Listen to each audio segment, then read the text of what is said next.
Jumpa lagi bersama Cocot Pidal ya Mok. Bagaimana kabar jomblo-jomblo sekalian yang sedang menonton video ini? Apakah hari ini masih sibuk mencari cewek yang diangan-angan? Langsung saja sandal jepit jatuh ke laut dan ceracrit cerut. Di part kali ini terlihat Pak Tua Master yang sedang mengunyah makanan, dan di sana Yun yang sedang mendulang Pak Tua itu. Yun berkata, "Bagaimana Pak Tua? Ini ayam goyang yang benar-benar populer sekarang." Lalu di sisi Pak Tua ia sedang mengunyah sambil terdiam membayangkan, dan dia berkata, "Wah, ini benar-benar dunia baru. Daging ayam yang dibumbui dengan sempurna bersamaan dengan jus lembut dan lengket yang meledak di mulutku." Lalu Yun mengambilkan salah satu makanan lagi dan berkata, "Kali ini coba bibim jiksu." Lalu ia mendulangkannya ke Pak Tua lagi.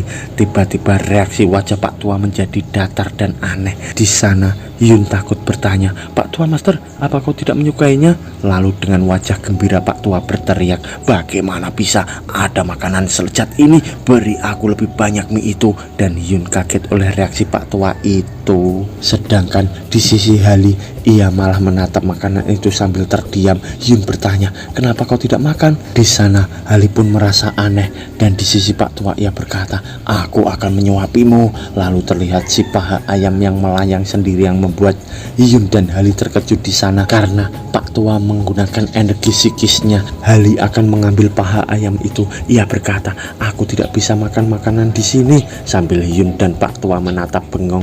Lalu Hali berkata lagi, "Kau mempermainkanku." Sambil ia bersedih di sana. Pak Tua di belakangnya pun berkata, "Seharusnya kau mengatakan itu dari awal." Lalu Yun di sana tersenyum berkata, "Pak Tua Master, apa kau bisa menggunakan energi psikis?" Pak Tua menjawab, "Apa?" Lalu Yun bertanya lagi, "Tidakkah kau barusan menerbangkan paha ayam itu? Kau bisa menggerakkan sesuatu tanpa menyentuhnya seperti Arman?" Lalu di sana Pak Tua menjawab, "Apa maksudmu itu material shift?" Dan di sana Yun bengong dan bergumam, "Apa? Material shift?" Dan Pak Tua berkata lagi, "Kau terus-terusan menanyakan pertanyaan yang sudah jelas. Bukankah aku sudah mengajarimu tempo hari menciptakan tangan virtual untuk memegang sesuatu? Seharusnya kau bisa melakukannya dengan tingkatanmu yang sekarang. Ada perbedaan dengan kemampuan Arman itu. Soalnya kemampuan ini cuma memegang dan menggerakkan sesuatu." Dan Yun di sana terbengong akan penjelasan Pak Tua itu.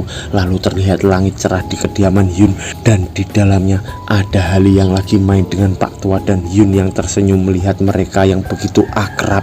Sambil Yun bergumam, "Katanya Hali itu keberadaannya yang tidak seharusnya ada, tapi dia melakukannya sudah seperti cucunya sendiri. Mungkin ini juga kehidupan paling damai yang dijalani oleh Hali selama ini." Sambil terlihat Hali yang senang dan bergembira di sana. Lalu Yun terdiam dan membayangkan Pak Tua dulu yang berkata, "Satu hal tambahan, kalau kau menjadi esreng, aku harus mencari cara untuk kembali." Dan di sini Yun mengingatnya lagi. Lalu ia bergumam, "Aku sudah menjadi esreng, tapi kami belum menemukan apapun, dan Master bahkan tidak membahasnya. Dia pasti mempercayaiku." Terlihat di sana ia memegang kertas dan menaruhnya di dus sana. Lalu ia membungkuk dan berpikir, "Terima kasih Master, aku pasti akan menepati janjiku." Di sisi Pak Tua ia melirik Yun yang membungkuk itu. Lalu ia berkata, "Sedang apa kau?" Lalu Yun menjawab, Ada serangga." Pak Tua berkata lagi, "Membosankan." Lalu di sisi lainnya kita dibawa ke istana King. Di sana terlihat dua orang yang sedang duduk. Lalu terlihat wajah King yang asli di sana, dan seseorang karakter yang baru lagi yang memakai topi. Ia berkata, "Apa sudah cukup tidurmu?" Lalu King terbangun dan berkata, "Kau di sini?" Pria bertopi pun menjawab, "Tidak masalah, tetap menggunakan wujud aslimu, tidak usah menjadi manusia." Lalu King menjawab, "Mana bisa aku melakukan itu?" Sambil ia tersenyum. Lalu King berkata lagi, "Alasanmu datang pasti karena penasaran dengan situasi itu kan?" Aku sedikit terkejut. Pria bertopi berkata, "Begitu ya, mungkin ini kali pertama barangmu direbut orang lain." King menjawab, "Tampaknya orang yang menjadi singularity ini mempunyai bakat yang misterius." Hali melarikan diri dariku. Kupikir dia tidak akan melarikan diri dariku ketika aku tidak mengekangnya. Apa yang sebenarnya terjadi?" Pria bertopi berkata, "Bagaimana perasaanmu tentang bawahanmu yang mati?"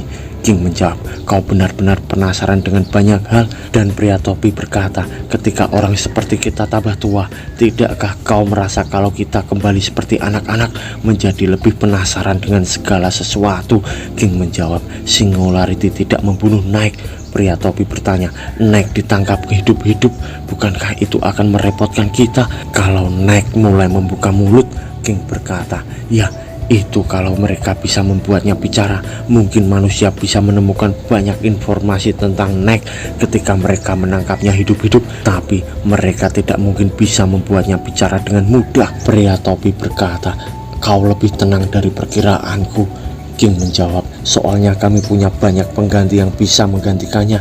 Tapi pria topi berkata lagi, kau benar-benar membosankan. Lalu King pun berkata, aku tidak akan mengantarmu. Lalu pria topi pergi dan ia berhenti di pintu sambil berkata, beritahu aku kalau kau butuh bantuan. Di sisi King, ia terdiam lalu berdiri dari kursinya berkata, sungguh orang yang merepotkan. Lalu ia membuka jendela itu lagi dan melihat keluar.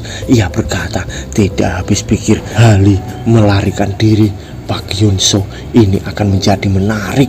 Lalu kita dibawa ke gedung strategis portal dan terlihat di sana Mr. Neck yang ditahan diikat di kursi sana. Dan seseorang berkata, kau benar-benar keras kepala. Memang, untuk apa kau bersikeras tidak mau membuka mulut? Sambil orang itu berdiri di depan Mr. Neck tadi dan terlihat Mr. Neck yang sedang remuk di sana. Ternyata orang yang bicara tadi adalah Isaac. Di sana Mr. Neck berkata, bocah, mari kita membuat kesepakatan. Isaac berkata, wah, dia bicara. Kurasa kau masih punya tenaga untuk bicara. Mr. Neck kesakitan berkata, segala sesuatu yang kau impikan aku bisa memberikan lebih padamu.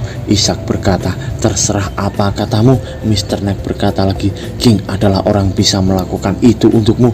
Isaac berkata, kalau begitu apa kau bisa membuatku menjadi orang terkuat di dunia? Mr. Neck menjawab, itu hal mudah. Isaac bertanya lagi, oh kalau begitu apa aku bisa menjadi seorang raja? Lalu Mr. Neck marah berkata, kau berani main-main denganku? Berani sekali manusia sepertimu melakukan itu. Lalu Isaac di sana menekan tombol merah berkata, menyedihkan. Dan di sana Mr. Neck yang tersetrum listrik sangat besar sehingga membuat Mr. Neck di sana kesakitan. Isaac berkata, kau berani mengoceh begitu untuk menggoda orang yang baik sepertiku? Apalagi aku sudah dalam perjalanan menjadi orang terkuat di dunia. Soalnya aku juga Singularity. Di sana Mr. Neck kaget berkata, Kau Singularity? Lalu ia bergumam, mereka sudah mendapatkan 2 Singularity. Lalu Mr. Neck di sana malah tertawa sendiri. Hahaha. Isaac bingung berkata, apa dia sudah jadi gila? Kau tertawa? Lalu Mr. Neck tertawa dan berkata, hahaha, bagaimana aku bisa tidak tertawa? Maksudmu orang sepertimu itu Singularity? Singularity harus orang yang setara dengan Pak Yunso. Di sana Isaac terkejut dan emosi. Lalu ia berkata, aku akan melampaui bajingan itu suatu hari nanti. Aku pasti akan melampauinya. Lalu Mr. Neck tersenyum berkata, yang benar, mungkin dia berkembang ketika kau bicara sekarang. Dia sudah berkembang ketika bertarung melawanku. Orang sepertimu bahkan tidak mungkin bisa mendekatinya. Di sisi Isaac ia marah dan berkata, kau mati. Sambil ia akan menekan tombol itu, lalu tiba-tiba ia dicegah seseorang. Ternyata itu adalah Ruben. Ia berkata, sudah berapa kali kusuruh untuk tidak datang ke sini? Keluar. Lalu terlihat Isaac yang terdiam lalu berkata, iya master, tidak bisa begini begitu, tidak ada yang tak bisa aku lakukan. Sambil ia pergi meninggalkan tempat itu. Dan di sisi Mr. Neck ia berkata, kenapa kau menghentikannya? Seharusnya kau membiarkannya bertindak sesuka hati. Apa akhirnya kau sadar tidak bisa mendapatkan informasi apapun dariku dengan cara menyiksa? Lalu Ruben berkata, kurasa begitu. Mr. Neck tersenyum berkata, orang-orangku akan datang menyelamatkanku. Ada baiknya kau melepaskanku sekarang. Ruben menjawab, mereka akan datang menyelamatkanmu. Hahaha. Lalu Mr. Neck bertanya, apa yang kau tertawakan? Ruben menjawab, tidak akan ada yang datang, kau sudah dibuang. Lalu Mr. Neck terkejut oleh perkataan Ruben itu. Ia berteriak, memangnya apa yang diketahui manusia rendahan sepertimu? Lalu Ruben menekan tombol merah itu itu dan Mr. Neck tersetrum lagi sampai kesakitan lagi. Lalu di sana Ruben mematikan tombolnya dan Mr. Neck berkata, "Jangan bercanda, King tidak mungkin." Lalu Ruben berkata, "Asal kau tahu, aku punya kemampuan yang bisa mengintip berbagai aliran waktu dan aku sudah melihat banyak situasi yang mungkin terjadi. Tidak ada satupun aliran waktu dengan hasil King datang menyelamatkanmu." Di sana Mr. Neck terbengong. Lalu ia tiba-tiba berkata, "Neo Man." Ruben berkata, "Apa?" Dan Mr. Neck lalu tertawa berkata, Kau Neumann ya, hahaha." Sedangkan di sisi Ruben ia berpikir, apa dia sudah kehilangan akal? Mr. Neck berkata, "Kalau kau Neumann ya mungkin King tidak akan datang." Lalu Ruben berkata, "Neumann itu siapa? Dan kenapa kau memanggilku dengan sebutan itu?" Lalu Mr. Neck berkata, "Oh King, aku akan mengikuti apapun keinginan Anda." Lalu Ruben berteriak, "Hei!" Dan Mr. Neck berkata, "Teruskanlah kerjamu Neumann." Sambil Mr. Neck akan melakukan sesuatu, Ruben berkata, "Berhenti." Lalu terlihat Mr. Neck yang meledakkan dirinya di sana dan Ruben menghentikan gerakan pecahan kaca di sana. Lalu ia pergi meninggalkan ledakan itu dan dia berjalan menuju ke suatu tempat di sana dan akan memasukinya. Lalu beberapa saat kemudian ia keluar dan ternyata ia membawa sebuah pedang di tangannya. Lalu terlihat jam di sana dan ledakan tadi yang kembali lagi dan membentuk tubuh Mr. Neck lagi. Di sana terlihat Mr. Neck tadi yang berkata, "Teruskan kerjamu Neumann." Lalu Ruben mengayunkan pedangnya.